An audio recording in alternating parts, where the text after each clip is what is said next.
Bonjour mes très chers élèves de la classe du 3e.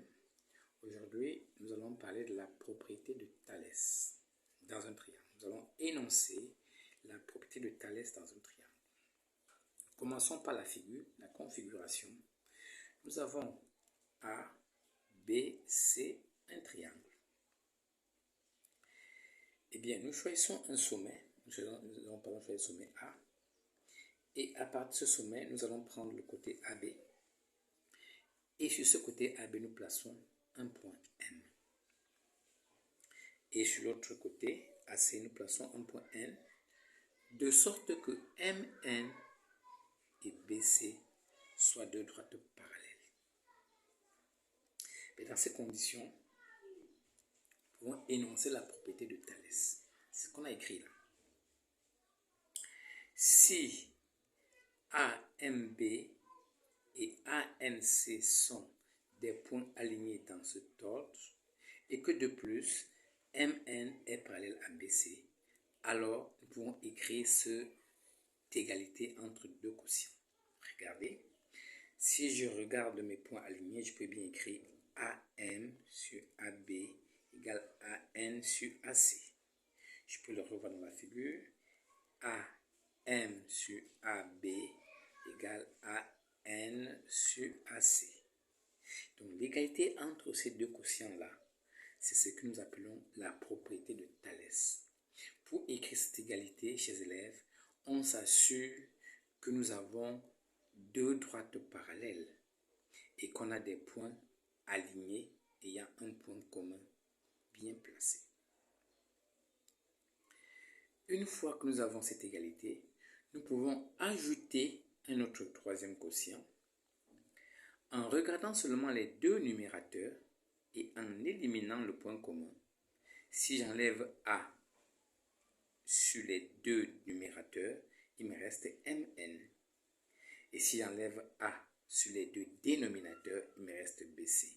Donc, en éliminant le point commun, on obtient le numérateur du troisième quotient et son dénominateur. Donc, l'égalité entre ces trois quotients, c'est la propriété de Thalès et sa conséquence. Donc, cela nous permettra de calculer, par exemple, un côté au niveau de l'énoncé et un côté parmi les segments parallèles. C'est justement ce que nous allons faire dans un exercice d'application. Notre figure est la même.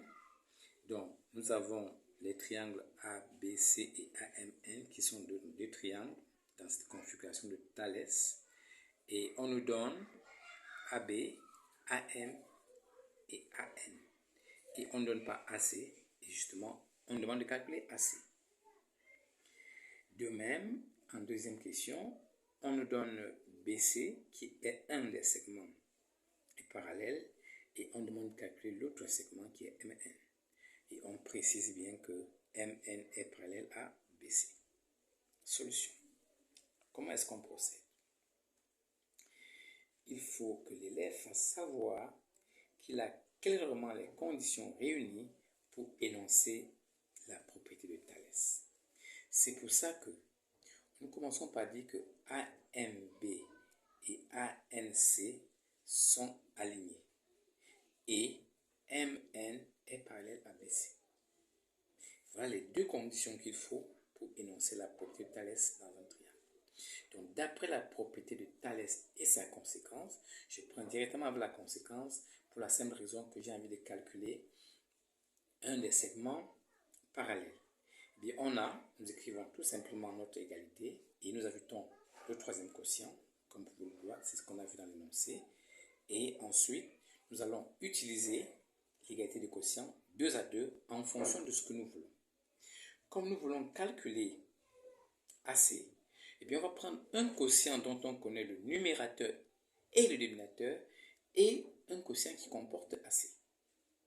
Eh bien, ces quotients, c'est justement AM sur AB, puisque nous connaissons AM qui vaut 6 et AB qui vaut 9, eh bien, égal à AN sur AC, mais AN vaut 8. Donc, nous avons ici l'égalité entre deux quotients où il y a un seul nombre qu'on ne connaît pas. C'est justement ce qu'on a appelé au début de l'année la quatrième proportionnelle.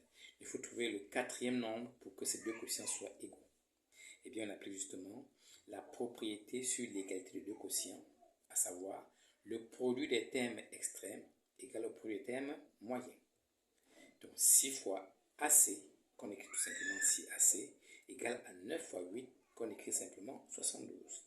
Et à ce niveau, si vous avez 6AC égale à 72, pour trouver AC, il suffit simplement d'envoyer 6 au dénominateur. Donc AC égale à 72 sur 6. Et on trouve AC égale à 12 cm. De la même façon, nous allons calculer MN.